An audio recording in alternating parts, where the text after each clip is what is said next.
पार्थिव शरीर की परिक्रमा का जो नियम है वो इस वक्त वहां पर चल रहा है और पार्थिव शरीर की परिक्रमा उनके बड़े भाई ने की है। और पंकज जी, आप तो उनके परिवार के सदस्यों के साथ मिले भी हैं और ये हम देख रहे हैं कि हिंदू रीति रिवाज में सब कुछ बड़े भाई जिस तरीके से नियम अनुसार दाह संस्कार करते हैं वो परिक्रमा इस वक्त यहाँ पर ज़रूर हो रही है। लेकिन बड़ी बात यह है कि प्रधानमंत्री वक्त रहते हुए भी जितना मर्जी देश को चलाने में व्यस्त रहे हों, परिवार के साथ जब रहे हैं तो अपने भाव उन्होंने साझा जरूर किए हैं। जी हाँ, बिल्कुल। और ये देखिए तस्वीर में जो सोमा भाई आपको दिख रहे होंगे, ये वही सोमा भाई हैं कि जब वहाँ पर मतदान हो रहा था अहमदाबाद में, तो 5 तारीख को इन्हीं के घर पर वो गए थे सवेरे सवेरे वहाँ पर। आप जो बात करी थी परिवार की, तो परिवार में अगर जितना सार्वजनिक जीवन में जो लोग नरेंद्र मोदी को जानते हैं, परिवार में अगर किसी से उनके रिश्ते ज़्यादा रहे, जिनसे उनका मिलना जुलना और जिनकी वो चर्चा किया करते थे, वो उनकी माँ थी। आप देखिए कि जब ये हुआ, एक खुद प्रधानमंत्री नरेंद्र मोदी ने जब 18 जून को उनके 100 साल में प्रवेश किया था हीराबा ने, तब जो उन्होंने लंबा सा लेख लिखा था उसमें उन्होंने इस बात की चर्चा की है कि जिस तरीके से वो कहते थे ना कि वो आम बच्चों की तरह नहीं थे नरेंद्र।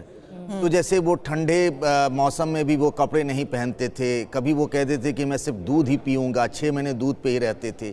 तो उनकी माँ को बड़ा अटपटा लगता था। तो इसकी चर्चा की है नरेंद्र मोदी ने कि माँ ने किसी ज्योतिषी को बुलाया और उनसे पूछा, तो उन्होंने कहा कि ये जो करता है करने दीजिए, ये कुछ अच्छा करेगा और अलग करेगा। तो वो भरोसा माँ का बेटे के प्रति और बेटे का कि हर वक्त में एक माँ है जिसका साया है, एक माँ है जिसका आशीर्वाद है। आज वो किसी चीज़ को अगर मिस कर रहे होंगे देश के सबसे बड़े पद पर होने के बावजूद, कि माँ के आशीर्वाद का वो हाथ आज से नहीं रहा। और जो कह रहे थे ना अक्कू जी ने कि इस भीड़ में भी लोगों के बीच में रहकर भी कुछ न कुछ अकेलापन और उसी चिंतन में होंगे मोदी, जैसा मैं समझ पा रहा हूँ। और हर्षवर्धन जी, भावनाओं का समंदर है इस वक्त पूरे परिवार के भीतर। और जैसा कि आप कह रहे थे कि ये दुख की घड़ी नहीं है, ये इस बात के लिए इस भावुक करने वाली जरूर घड़ी है किसी भी व्यक्ति के लिए, माँ का। नागजी भाई देसाई इस वक्त प्रधानमंत्री मोदी के दोस्त हमारे साथ इस वक्त जुड़ गए हैं। देसाई साहब, निश्चित तौर पर ये जो पल है वो भावुक कर देने वाला है, लेकिन आपकी स्मृति क्या है प्रधानमंत्री मोदी की माँ से जुड़ी हुई, हीराबा से जुड़ी हुई? जब भी मुलाकात हुई तो आप वो साझा कर सकते हैं TV9 भारतवर्ष से। चलो देसाई साहब, आपको आवाज मिल रही है? देसाई साहब, अगर आप सुन पा रहे हैं, आप सुन पा रहे हैं मेरी आवाज? सुनते हैं जी जी। हम चाहेंगे देसाई साहब, आप ये जो हीराबा के साथ आपका जो भी आपने पल साझा किए होंगे, जो स्मृति रही होगी आपके मन भीतर में, वो जरूर आप बताएं हमें। हीराबा के कुछ पर हमेरा मित्र नरेंद्र बेटा जन्म हुआ और हीराबा को हम एक देवी शक्ति समझते थे, अपनी माता समझते थे।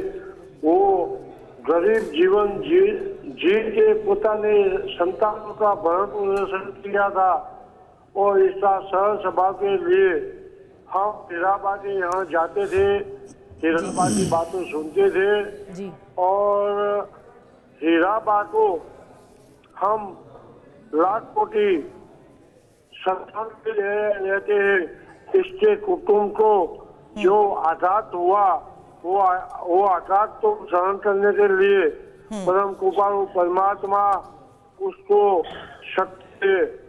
और हीराबा एक देवी शक्ति थे जी। और देवी शक्ति के कुल में जन्म लेकर नरेंद्र भाई एक पीएम पद प्राप्त किया।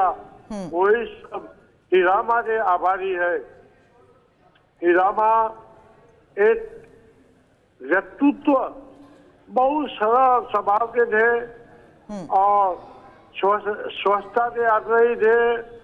और हीराबा के साथ हमने कई बार बदनगर में भोजन लिया है। अच्छा। हमको प्रेम से खिलाया है और हमको प्रेम से बुलाते थे, प्रेम से हमको नाम जोड़कर बुला के हम पर अपार प्रेम करते थे जी। नरेंद्र भाई पर प्रेम करते थे और इसके सदर सभा के लिए संयुक्त कुटुंब अभी भी संयुक्त है, वो कोई विभक्त हुआ नहीं है। बिल्कुल सही कह रहे हैं देसाई साहब आप हमारे साथ।